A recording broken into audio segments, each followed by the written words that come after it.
La enseñanza del día de hoy se llama enfermos y pecadores. Y tú estarás pensando, enfermos y pecadores, ¿qué será enfermo y pecador? Pues vamos a irla desarrollando a medida que vayamos avanzando durante este tiempo. Y hoy vamos a leer del libro de Mateo. Y este libro de Mateo fue escrito e inspirado por el Espíritu Santo, pero quien lo escribió fue Mateo.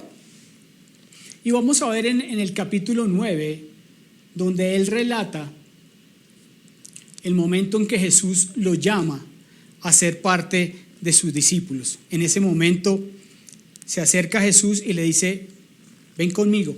Pero ¿quién era Mateo? Mateo, dice este libro, era un publicano. Y los publicanos en esa época eran aquellos que recaudaban los impuestos para los romanos. Por supuesto, él era judío y como judío, su cultura, su mismo pueblo lo rechazaban, no le gustaban, lo odiaban porque trabajaba para recaudar impuestos para el gobierno romano. Entonces, ellos no eran bien vistos por su gente. Por el contrario, eran totalmente detestables para ellos. No les gustaban para nada. Ellos se ponían de acuerdo con los romanos y les decían, mira, era como una franquicia. Entonces, déjame recaudar estos impuestos y los impuestos que yo me comprometo a recaudar, te los entrego. Pero adicionalmente ellos, con lo que cobraban de más, se quedaban para ellos. ¿Qué quiere decir esto? Que eran seguramente hombres acaudalados, hombres adinerados. Y por supuesto, pues, ¿a quién le gustaba que le quitaran de su dinero? Uno, para darle a los romanos, y dos, para ellos mismos quedarse. Entonces, claro, él estaba sentado, dice que estaba sentado en el tributo, en esa silla. Pues la gente, yo creo que pasaba y lo miraba mal, lo miraba rayado, quién sabe qué pensamientos tenían en la cabeza. Pero vamos a leer del libro de Mateo, capítulo 9, versos 9 al 13. Y vamos a ir desarrollando a medida que leamos la escritura, los versos, cada uno más adelante. Mateo 9, versículos 9 al 13 dice, pasando Jesús de allí, vio a un hombre llamado Mateo, que estaba sentado al banco de los tributos públicos y le dijo, sígueme. Y se levantó y le siguió.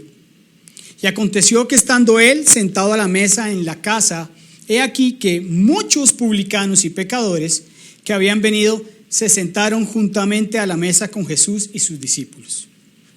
Cuando vieron esto, los fariseos dijeron a los discípulos, ¿por qué come vuestro maestro con los publicanos y pecadores?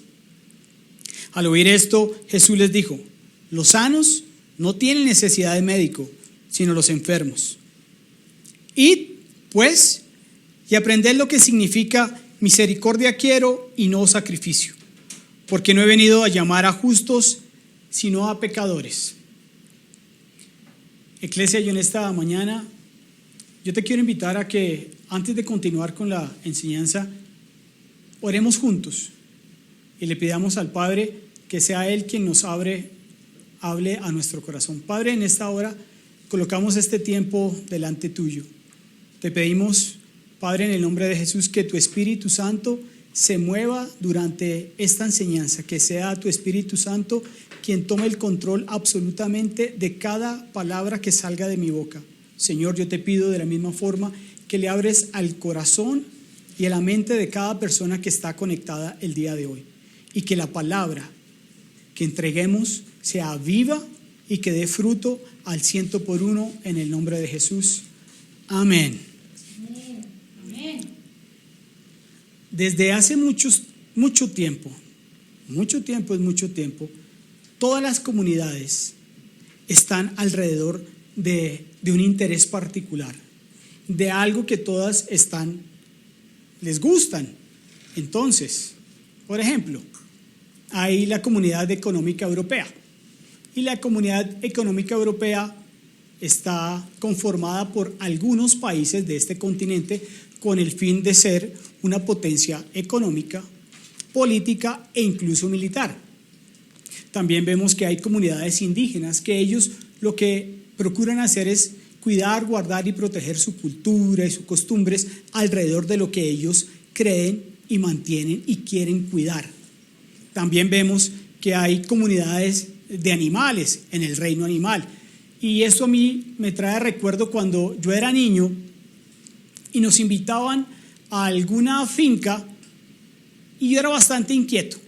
Y yo iba caminando y empecé a ver en algunos momentos esos montículos como de arenita, como de una tierra como rara, como extraña, y la veía con un agujero en el centro. Por supuesto yo ya sabía qué era, y eran los famosos hormigueros. Entonces, como yo era bien inquieto, como se los dije en un principio, yo cogía una ramita o cogía un palito y empezaba a meter el palito y a revolver ese agujero. Por supuesto, cuando yo cada vez que escarbaba y metía más el palito, pues, ¿qué pasaba? Las hormigas comenzaban a subir por el palito. Entonces yo decía, ay, me van a picar. Entonces, botaba el palo y más aún continuaba haciendo lo siguiente, y era, cogía con los pies y tapaba el hueco. ¿Qué malo dicen por acá? Era inquieto, no era malo, era inquieto. Y luego, el día siguiente un par de días más adelante, me acordaba que había metido ese palito en ese hormiguero, que las hormigas habían subido y que yo lo había cerrado. Pero iba y volvía a mirar y me daba cuenta de algo increíble. Y era que ellas, juntas, trabajaban, se reunían y lo habían vuelto a construir. El mismo agujero que yo había desbaratado, que yo había pisoteado, que seguramente se los había dañado por completo, toda una cantidad de tiempo de trabajo se lo había dañado yo en un par de segundos. Pero ellas, de nuevo, trabajando juntas, empezaron a armar nuevamente su comunidad. Y esto nos lleva a hacer dos preguntas inicialmente, y son las siguientes. ¿Estará Dios retándonos como comunidad? Y quiero que te lo preguntes. ¿Estará Dios retándonos como comunidad de la misma manera que yo cogí y metí ese palito en ese hormiguero? Y la siguiente es, ¿Dios estará revolviendo nuestro hormiguero o Dios lo estará alborotando? ¿Será que Dios intencionalmente ha colocado ese palito para revolver nuestro hormiguero que hoy en día llamamos comunidad, iglesia o comunidad cristiana? Y sabes que Dios sabe que en los momentos difíciles nos unen a los seres humanos, y lo pudimos dar cuenta ahora acaba de pasar el huracán Iota y destruyó el 98% de la isla de Providencia y una gran parte de la isla de San Andrés. Y nosotros como humanidad tendemos a unirnos y a volver a restaurar las cosas. Pero fíjate que sin duda alguna, en este pasaje Jesús está revolviendo el hormiguero, porque Él sabe que le está hablando a las personas que en esa época, que en ese tiempo eran los fariseos, los maestros de la ley, aquellos que no estaban de acuerdo con lo que Él decía, con lo que Él hablaba. Y Jesús, por supuesto, ¿qué pasa? Él siempre critica y cuestiona a los religiosos de ese momento. Siempre lo hace. Todo lo que ha hecho Jesús y lo que hacía a través de las Escrituras era totalmente intencional. Y vemos en el relato en el versículo 9, que él relata que le da una instrucción a Mateo muy sencilla y le dice: sígueme, Mateo, sígueme. Inmediatamente después vemos la reacción de Mateo. Dice que inmediatamente él se levantó y le siguió. Qué interesante es que después de que Mateo se para y le sigue, vemos a Jesús sentado en la casa de Mateo, con Mateo por supuesto en su casa, Y esto nos quiere decir algo muy, muy valioso y muy importante. Y es que al seguir a Jesús, el primer lugar al que Él nos quiere llevar es a nuestra propia casa, al corazón de nuestra vida. En el momento en que nosotros aceptamos a Jesús como Señor y Salvador, Él viene y mora y habita en nuestro corazón. Porque Él viene, se presenta a nosotros, porque vemos, como siempre hemos aprendido, que el vector es que desciende del cielo a la tierra. Es Dios acercándose a nosotros, es Jesús acercándose a nosotros. En este caso fue Jesús acercándose a Mateo, diciéndole, sígueme. Inmediatamente él se paró y lo siguió. Entonces, cuando nosotros tomamos esa decisión, Él viene y queda en nuestro corazón. Y aquí no es literalmente nuestra casa como hogar físico, claro que también, porque cuando nosotros empezamos a seguir a Cristo, nuestro hogar tiene y empieza a cambiar. Pero aquí lo más importante es saber que es nuestro corazón, es nuestra vida la que empieza a seguir a Cristo Jesús.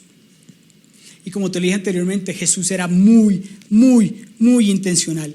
Y en esa época los hogares que estaban construidos no tenían ventanas. O sea, todo el mundo que pasaba por allí podía ver hacia adentro qué era lo que estaba sucediendo. ¿Y qué fue lo que pasó? Después de que Mateo lo siguió, Jesús se sentó con él en la mesa y con otra cantidad de personas. Entonces, por supuesto, decían, yo creo que a estos fariseos les empezaba a escocer, les empezaba a rascar, pero ¿cómo es posible que este hombre, que el maestro, se siente con publicanos y con pecadores? Es imposible. Entonces ellos, porque adicionalmente eran chismosos, entonces se paraban y miraban por las ventanas. ¿Cómo es? ¿Cómo es? Y lo vamos a ver en el versículo 10. Y dice, y aconteció que estando él sentado, o sea Jesús, a la mesa en la casa, he aquí que muchos, ponle cuidado, muchos publicanos y pecadores que habían venido se sentaron juntamente a la mesa con Jesús y sus discípulos. Fíjate bien que es una entonación en el versículo 10, dice, muchos pecadores y publicanos. Lucas en el capítulo 5, versos 22 en adelante, también hace la misma, utiliza las mismas palabras, publicanos y pecadores. Y ese era un término que se usaba en esa época para decir que esta era gente mala. De hecho, en la traducción de The Message dice gentuza. En inglés, la traducción al español habla como gentuza y los trata como personas malas. Pero qué tremendo es que todas estas personas malas, que eran publicanos, pecadores, ladrones, prostitutas, mentirosos,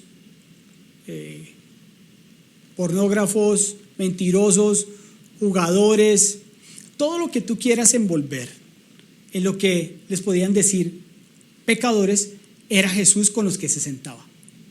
Con ellos eran los que se sentaban. Entonces, claro, ellos decían, pero ¿cómo es posible que este Señor, que Jesús, se siente a la mesa con ellos? Y fíjate que en otras versiones dice que Jesús se sentaba cómodamente y se reclinaba a la mesa. Y eso es como si voy a coger esta silla, no sé qué pase aquí, y es como cuando él se sienta tranquilo, muy cómodo, cuando tú estás en tu casa, con tu familia, con gente de confianza y estás fresco y te reclinas así, muy fresco. ¿Y eso qué quiere decir? Lo que aquí vamos a ver es por qué es importante la postura corporal de Jesús. Y te quiero decir que la postura corporal es muy importante. De hecho, nos quiere decir demasiado nuestro estado de ánimo. Y yo te quiero decir, si tú estás hablando con alguien y probablemente si estás teniendo una discusión con esa persona, yo no creo que tú te sientes muy tranquilo a hablar y a discutir con él si es algo acalorado. Lo más probable es que tú te pares y empieces a hablar aireado, porque eso es importante. O sea, la postura que nosotros tomamos nos da mucho que decir, nos da mucho que pensar, pero de la misma manera que Jesús lo hizo, se sentó y estuvo tranquilo. Dice que se sentó cómodamente y reclinado sobre la mesa al igual que los demás. ¿Qué nos quiere decir la Biblia? Que ellos, Jesús, los discípulos, los publicanos y los pecadores estaban sentados tranquilos, frescos, relajados, cómodos. ¿Y por qué? Porque se sentían en confianza, porque no se sentían discriminados, porque no se sentían rechazados, porque no se sentían aislados, porque no se sentían apartados. A diferencia de los rabinos y los maestros de la ley, que cuando ellos predicaban y cuando ellos se paraban a predicar la palabra de Dios, los rollos de la ley, ellos se paraban y tenían una postura arrogante. Ellos se paraban queriendo decir: nosotros somos mejores que ustedes, nosotros somos más importantes que ustedes, ustedes no tienen ni idea del conocimiento de la palabra, somos nosotros los perfectos. Por eso ellos se paraban y tenían esa postura arrogante. Pero qué tremendo que Jesucristo, quien decía ser el cumplimiento de la ley, pronunciaba la misma palabra de Dios, pero con una postura totalmente diferente. Relajado y tranquilo y confiado, y hacía sentir a estas personas que por ellos eran rechazados cómodas. Las hacía sentir cercanas, las hacía sentir humanas. No como lo hacían los fariseos, que los miraban por encima del hombro. Pero ¿qué nos está diciendo Jesús con su postura? O más aún, ¿qué está expresando Jesús con su postura? Nos está expresando que Él es alcanzable, que Él es humano, que Él es cercano a ti, a mí y a todos aquellos que podemos nosotros conocer que tienen alguna dificultad. Porque déjame decirte que probablemente nos hemos encontrado con personas que se llaman cristianas, pero que conocen nuestra condición o conocen la condición de otros y probablemente los miran por encima del hombro, porque se creen mejores, porque se creen perfectos, porque se creen la última Coca-Cola del desierto. Pero a diferencia, Jesús era totalmente cercano. Y yo te quiero hacer una pregunta el día de hoy. ¿Cuál es nuestra postura actual? Y quiero que te preguntes por un par de segundos: ¿cuál es mi postura? ¿Será que yo estoy actuando de la misma manera que estos fariseos? Porque ellos eran arrogantes, ellos eran lejanos, ellos eran excluyentes, llenos de juicio hacia los demás. Lo único que hacían era señalar, enjuiciar, condenar, criticar. Y fíjate que la diferencia de los fariseos de esa época al contexto actual no es que haya cambiado mucho. Porque a nosotros, los cristianos, como lo hemos visto y lo hemos aprendido anteriormente en otras enseñanzas, no nos gusta que nos vengan a cambiar nuestra atmósfera, no nos gusta que nos vengan a quitar nuestras costumbres, no nos gusta que nos vengan a cambiar nuestro estilo de vida, no nos gusta que alguien venga, entre comillas, que está enfermo y pecador, a que ingrese a nuestro círculo y nos contamine. Entonces, la diferencia de los fariseos de esa época a lo que posiblemente hoy nosotros estemos actuando no es mucha. Porque uno lee y dice: es que eso era en esa época, que es que ellos eran muy religiosos y eran legalistas. Pero ponte a pensar si en ocasiones tú o incluso yo no hemos actuado de la misma manera. O dime si en algún momento un amigo te llama y te dice: Marco, hermano, estoy teniendo con problemas con mi esposa.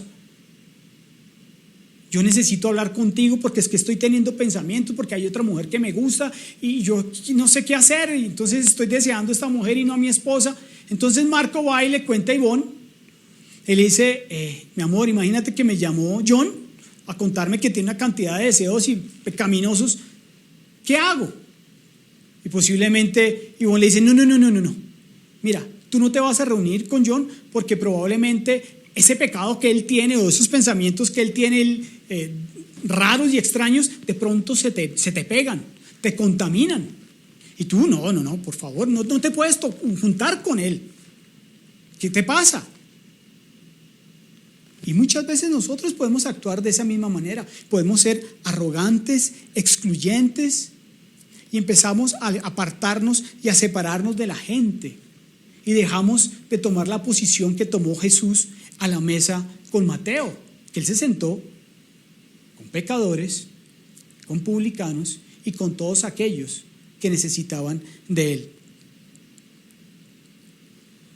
Si nosotros somos seguidores de Jesús, debemos actuar de la misma manera que él, tener una postura como la de Jesús, que la gente se pueda acercar a nosotros, o sea, que nosotros no seamos el impedimento, que nosotros no seamos esa barrera, como aprendíamos la semana pasada, a la puerta de nuestra casa, que impidamos que la gente llegue a conocer el corazón del Padre. O sea, nosotros no podemos ser aquellos que en algún momento de nuestra vida, por nuestra burbuja de perfección que entre comillas queremos mostrar o decimos que estamos bien, que la gente no conozca de Jesús porque somos nosotros los que le impedimos, porque tenemos esa postura arrogante en vez de tomar una postura relajada, tranquila y podernos sentar con ellos y para que ellos de la misma manera conozcan el corazón del Padre.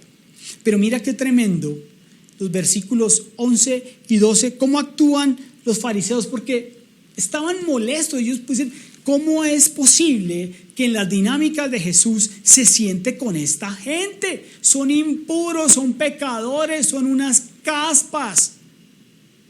¿Cómo es posible? Y el versículo 11 nos dice, ¿por qué come vuestro maestro con los publicanos y pecadores? O sea, ellos no podían entenderlo. Se está contaminando, guácala, es gentuza, como podría decir Kiko, chusma. Y el versículo 12, Jesús les responde y les dice, al oír esto, Jesús les dijo, los sanos no tienen necesidad de médicos, sino los enfermos. Y yo quiero hacerte esta analogía. Fariseos con médicos hoy en día con el tema que nos ha venido sucediendo del coronavirus. Y haz de cuenta que los médicos, por supuesto, quieren que los enfermos de COVID se sanen. Pero ellos dirían, hombre, yo quiero que se sane, pero yo no quiero que lleguen a mí porque me pueden contaminar. Así podrían actuar los fariseos, como un médico que sabe que tiene una responsabilidad para que la gente se sane, pero a pesar de que sabe que tiene esa responsabilidad de que la gente se sane, dice, a mí no me los traiga, déjenlos allá porque yo me voy a infectar o yo me puedo contaminar. O dime si no hemos actuado también de esa manera. Yo no me quiero envolver en las dinámicas de las vidas de las personas porque me van a dañar mi estilo de vida perfecta. Y así podían actuar los fariseos, pero así podemos estar actuando tú y yo en ocasiones, porque nos creemos perfectos, porque pensamos que nosotros ya enfermos, nosotros no estamos. Yo ya no estoy enfermo, ya no tengo necesidad, y menos aún de que alguien venga y me contamine mi casa, mi atmósfera, que venga gente a la comunidad como rara, como extraña, con tatuajes, con aretes, con el pelo largo, con el pelo pintado. No, porque es que desafortunadamente nosotros a veces nos fijamos más en el exterior de las personas que en el interior del corazón de ellas. Esto es algo a lo cual nosotros tenemos hoy en día que tener mucho cuidado. Por eso, volviendo al inicio, ¿será que Dios está colocando ese palito en nuestro hormiguero? ¿Será que lo está escarbando para que nosotros volvamos a restablecer lo que es una comunidad cristiana de la manera que Él quiere que nosotros seamos? ¿O nos vamos a quedar actuando de la misma manera que los fariseos? Y mira lo sarcástico que es Jesús en este momento. Y Él les dice, sanos y enfermos. Y normalmente vemos que Jesús separa siempre a la humanidad de dos maneras: los sanos y los enfermos. Pero yo te quiero decir algo bien importante. No solamente hay personas sanas, de hecho no las hay. Todos estamos enfermos. Filipenses, el apóstol Pablo dice en Filipenses 1:6, dice que él está convencido que el que comenzó la buena obra la perfeccionará hasta el día de Cristo Jesús.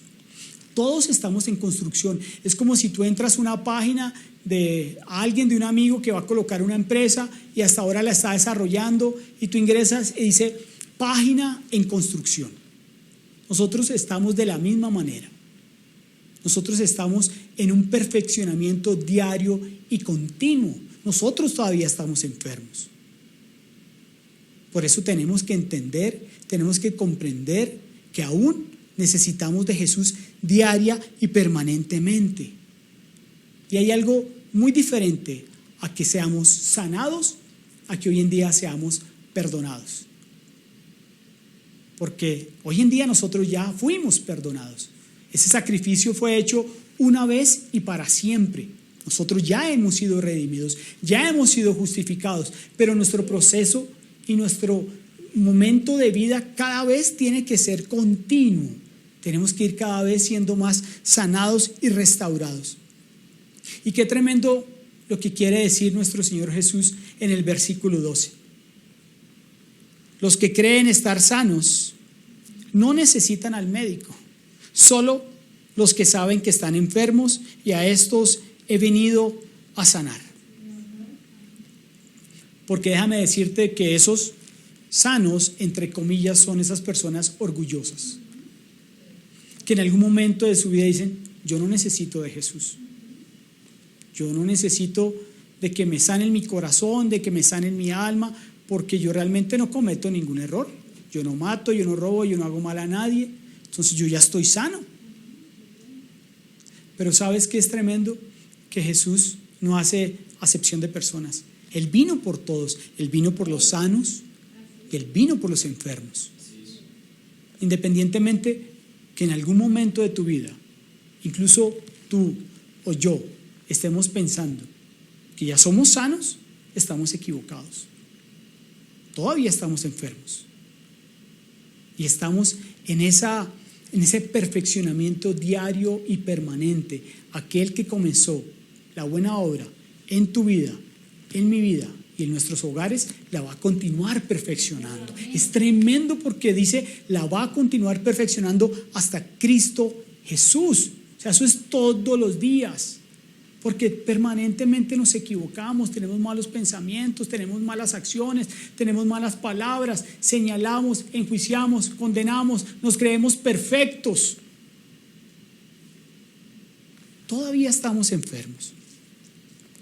Iglesia Bogotá, que somos tú, que soy yo, que somos todas las familias que estamos reunidos el día de hoy, más de 100 dispositivos. Más de 100 dispositivos. Yo te quiero decir, iglesia, que nosotros necesitamos de una continua sanidad, a diaria. Que no nos creamos que ya estamos perfectos, que estamos totalmente sanados y restaurados. Porque lo que no queremos nosotros ser, proyectarnos como una iglesia perfecta. ¿Y tú cómo estás? Bien, súper bien, todo. ¿Y tú conoces la realidad de esa persona o de esa familia? ¿Cómo te estás sintiendo? Perfecto, todo bien, increíble, maravilloso, todo en orden, como diría el pibe, todo bien, todo bien. Iglesia Bogotá no quiere proyectarse como una iglesia perfecta. No queremos ser ese tipo de iglesia. Todos estamos enfermos y necesitamos progresivamente que Jesús actúe en nuestra vida. Mira qué tremendo el versículo 13. ¿Cómo responde Jesús a estos fariseos, a estos maestros de la ley. Les dice: id pues y aprended lo que significa misericordia quiero y no sacrificio. Y aquí él les está citando una palabra que ellos, por supuesto, conocen y está en Oseas 6:6. Les dice: misericordia quiero y no sacrificio, porque no he venido a llamar a justos, sino a pecadores al arrepentimiento. Misericordia quiero y no sacrificios. Desafortunadamente uno en ocasiones se equivoca y cree que porque ya hace parte de una comunidad cristiana y ha desarrollado algunas disciplinas espirituales y se congrega y se reúne cada domingo y ora, posiblemente ayuna, quizás diezma y ofrenda, entonces checklist, ya Dios me ama más. Y estamos muy equivocados. Él dice: misericordia quiero y no sacrificio, porque pensamos o pretendemos que entre más hagamos, que esa era la filosofía que tenían en esa época los fariseos, entonces más cerca estamos de Dios. Porque nos dicen: no hagas esto, no hagas aquello, no digas ciertas palabras, no veas cierto tipo de películas, no veas Netflix, no pierdas tiempo yendo al cine, no te puedes tomar una cerveza, no puedes reunirte con amigos que no son cristianos, porque, a ver, si en algún momento de nuestra vida uno diría: es que estoy trabajando en una empresa y el 90% de las personas que trabajan en esa empresa no son creyentes, no profesan la misma fe. ¿Yo qué voy a hacer? Me voy a contaminar y voy a llegar a mi casa y voy a contaminar a mi esposa o a mis hijos. Entonces, yo voy a renunciar y me voy a buscar un lugar donde todos sean cristianos, porque yo no quiero dañar mis dinámicas de vida, porque la perfección que entre comillas pretendemos querer tener o que pretendemos querer vivir, no queremos que se nos dañe. Pero qué tremendo, misericordia y no sacrificio. Misericordia, ¿qué es misericordia? Y te voy a dar un par de palabras de lo que es misericordia. Misericordia es compasión, es amor, es tener relaciones genuinas y reales con las personas, con los demás. O sea, que podamos sentarnos y verdaderamente decir: necesito de ti, necesito que me ayudes, necesito una palabra de consejo, necesito una palabra de afirmación, necesito que me afirmes. En esta semana tuve la oportunidad de compartir con una familia de la iglesia y han venido pasando por una situación por el momento un poco apretada económicamente, y ellos me comentaban y me decían que de lo que más les dolía de pasar esta situación es que no podían ayudar a otros. A mí me pareció increíble, a mí me pareció tremendo. En vez de escuchar yo que decían: es que no tengo para completar para mi mercado, o no tengo para completar para los servicios públicos, lo que ellos manifestaron y dijeron desde lo profundo de su corazón es: nos duele esta situación que estamos pasando actualmente, porque eso nos ha impedido ayudar a otros. Eso es misericordia, eso es amor, eso es compasión, eso es querer hacer parte de las dinámicas de vida de otras familias. Ese es el corazón de la ley. Mateo 22, del 37 en adelante, le preguntan: ¿cómo se cumple la ley? Dijo: amarás al Señor tu Dios con toda tu alma, mente y corazón. Y después dice: y uno semejante a este, y a tu prójimo como a ti mismo. Qué tremendo ver es el corazón de Jesús, que nos pide misericordia, compasión, amor, cercanía, humanidad, incluirnos en las dinámicas de vida, escuchar a las personas en sus necesidades y que nosotros salgamos de esa burbuja farisaica que podemos estar viviendo o teniendo o legalista, y que realmente empecemos a expresar el corazón de Jesús hacia las personas, que se le acercaban con tranquilidad, pecadores, prostitutas, ladrones y todos, y él se sentaba a la mesa a compartir con ellos.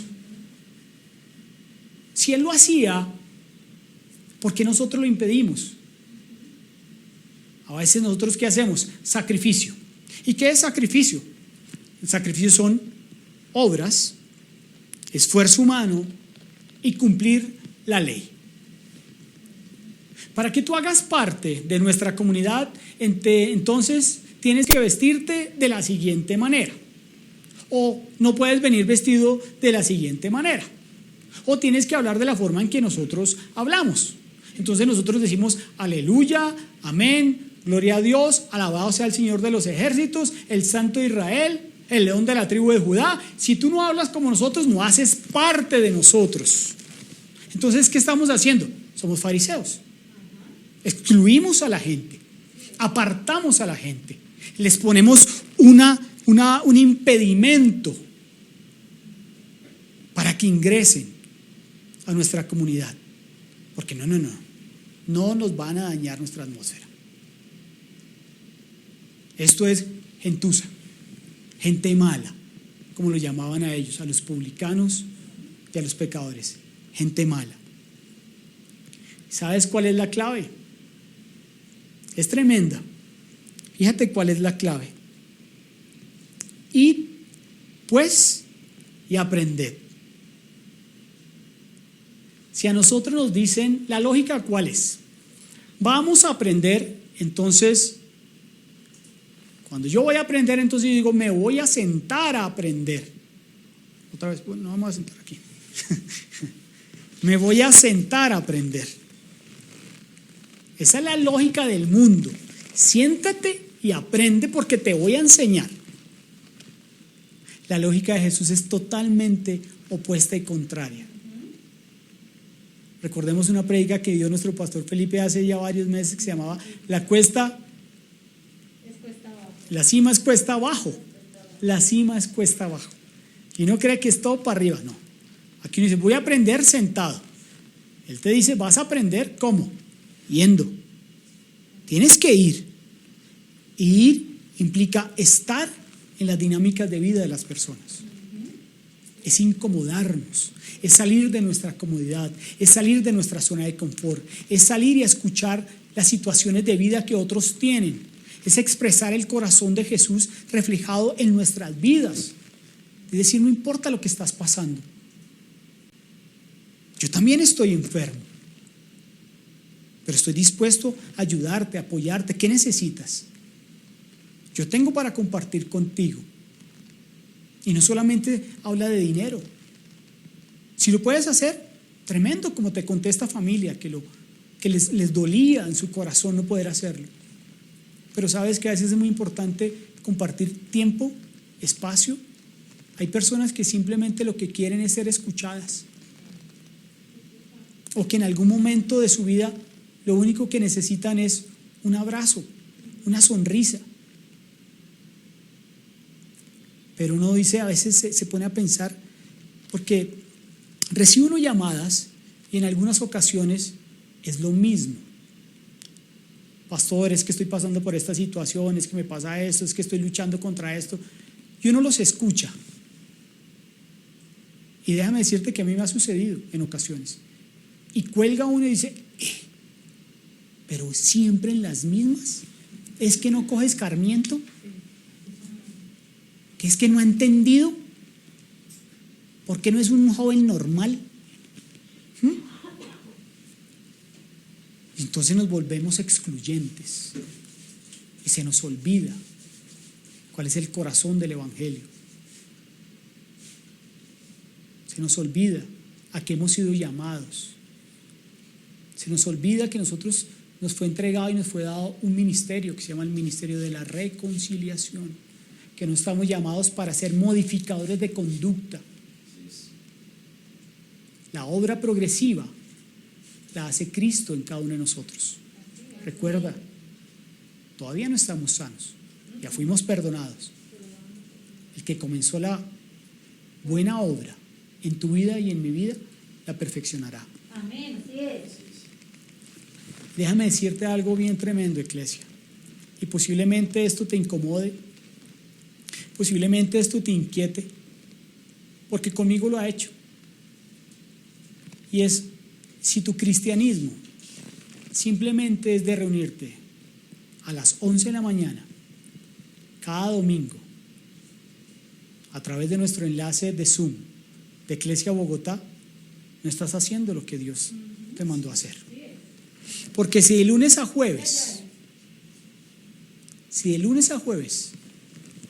no estás haciendo absolutamente nada y no estás yendo a practicar el amor de Jesús a otros lugares, verdaderamente no estás siguiendo a Jesús. Entonces es buen tiempo que nos paremos, como dice, vayan. Ir significa atravesar, es romper paradigmas, es romper situaciones, es dejar de lado nuestros prejuicios. Jesús no tenía prejuicio para sentarse con nadie. Él lo hacía tranquilamente, lo hacía muy fresco. Y la gente lo veía cercano, humano, alcanzable, accesible. Señor, soy pecador, ven acá. Aquí estoy para ayudarte, para servirte. ¿Por qué nosotros reaccionamos de una forma contraria? ¿Por qué estamos tan cómodos cada domingo? Porque vemos bajar, porque hemos visto también bajar. Y no por las conexiones, porque no es que nos importen los números, no, sino es, wow, estamos dejando de compartir, estamos dejando de ser esos transmisores del Evangelio. Porque nos lo estamos guardando para nosotros, porque estamos siendo egoístas, porque estamos siendo excluyentes. Entonces, si tu cristianismo está solamente siendo los días domingo a las 11 de la mañana, yo te quiero decir que hay que revisarlo, que tienes que dar esa comodidad de tu cama, de tu sofá, de tu sala, donde quieras que estés en este momento viendo esta enseñanza, y que mañana digas, me paro, porque el Señor me dijo, vaya.